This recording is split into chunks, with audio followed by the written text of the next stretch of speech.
I take a deep breath today because I know today is I feel and I sense my stomach is up in my throat because at 2 o'clock, if the governor's coming out with his normal press conference update, I'm just nervous about what could be. If we don't get some kind of action today from the governor that remains our May 4th opening for so many businesses in Minnesota, I feel like we are going to have a dam burst and people will not understand why, because we don't have enough information. This is a big day. This is a big pivotal day because everybody's been gearing up for May 4th. May 4th, May 4th, May 4th. My friends in the restaurant industry and hotel industry are begging that we can operate and open safely because we're smart. And we've been sent to our room by the governor and we listened. We stayed home. And we listened and we learned. And this is important that the governor hears us today. That within an hour, I hope, Governor, you will say this is the time to let this happen because Minnesotans who run businesses are going to do it safely because you know why? Their customers will demand it. Don't think you can walk into a restaurant like you could 5, 6, 7 weeks ago and things will be the same. Oh, no, not at all. Staffing will be different. Now, the restaurant industry has been highly regulated for many years, decades, but now we're going to show what it looks like from the back of the house, how cleanliness is being pushed and demanded. The cooler temps are just right, and if you don't have a cooler temp that's at a certain degree, that all goes in the garbage. If you don't have a clean kitchen, if you don't have a clean walk-in cooler, that stops. They can shut you down, and believe me, I've never had that happen to me, but it has been happening to others, and they learn, and you learn once, and you do it right. But I want to make sure the message to the governor today is simply this. We can't stop this spread.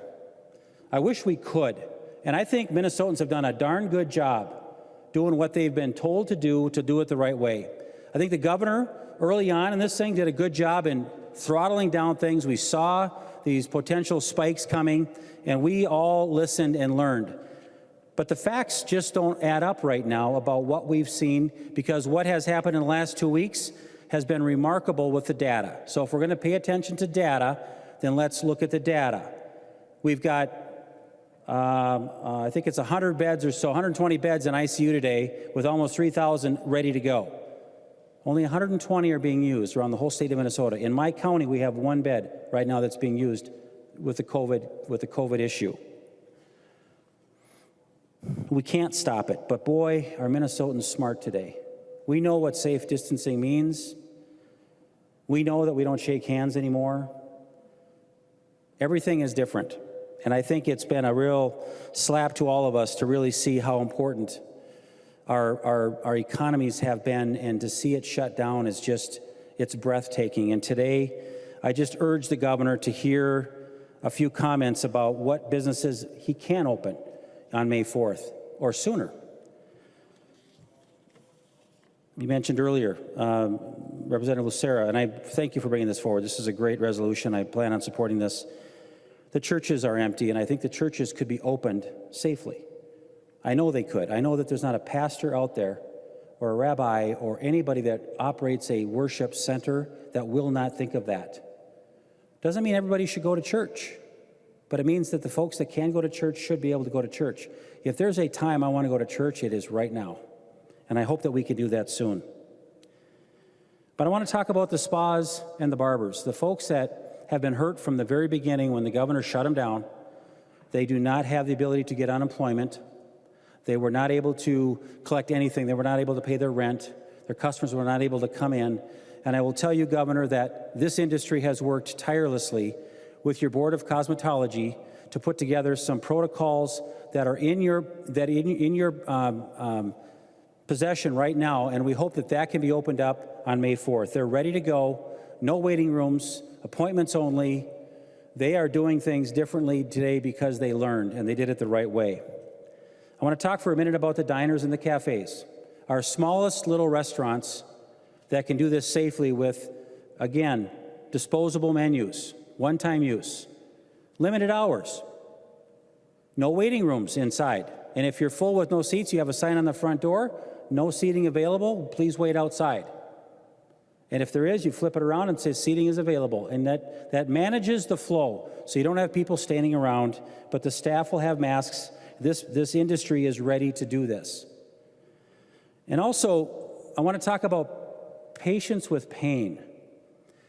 Members know that I've been working on pain issues for a long time, and these elective surgeries are critical right now to folks with chronic pain.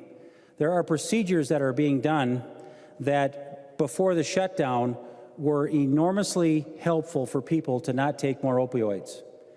They were nerve procedures that they can do an out procedure and help the back pain. There are steroid injections that give months of relief to pain, where people can feel normal and do their normal things in their daytime and have some very minor pills to maybe supplement a flare-up. But right now, these are all backing up. In the governor's office, I've been in touch with their senior staff there for 3 weeks, and I have heard nothing coming out to help people in excruciating pain, and all they have left right now is to go to the ER room and ask for opioids, which they have worked so hard to get off of. So, Governor, that is an area that we can keep that going and allow the pain clinics and elective surgeries, elective procedures to be opened carefully. There's things that rise to the top faster than other procedures. I hope that's one of them. And finally, I just wanted to mention just something small. Let's let the hotels that are open, let them use their swimming pools. It's chlorinated waters of bodies of water. They are safe. Let the operators determine what the capacity ought to be today. It's probably going to be much smaller than it was before the shutdown. We can still close the hot tubs, but let hotels, let them use their amenities that they've paid dearly for to let them sell a few more guest rooms over the weekend when kids need a break or a little birthday party.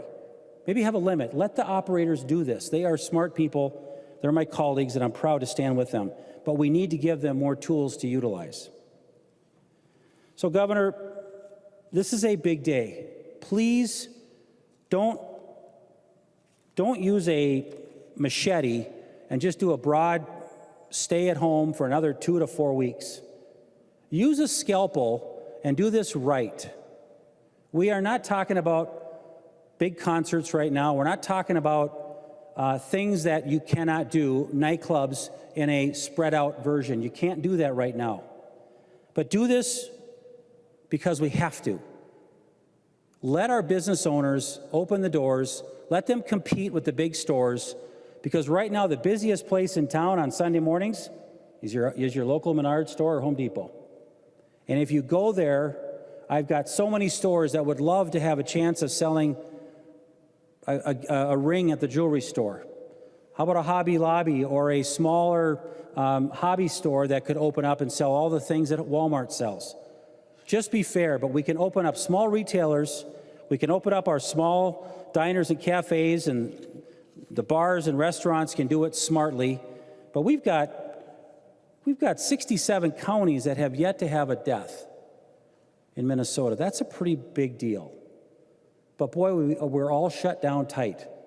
So, Governor, please, I hope today is not a day where we have this outlandish announcement where you don't think we're smart enough to take care of our businesses. We need to collect dollars for our state of Minnesota. We need to collect revenues, sales tax. We need to get our employees back to work. So, Governor, please, this is the day. We hope that we are looking at May 4th as a good day. Thank you.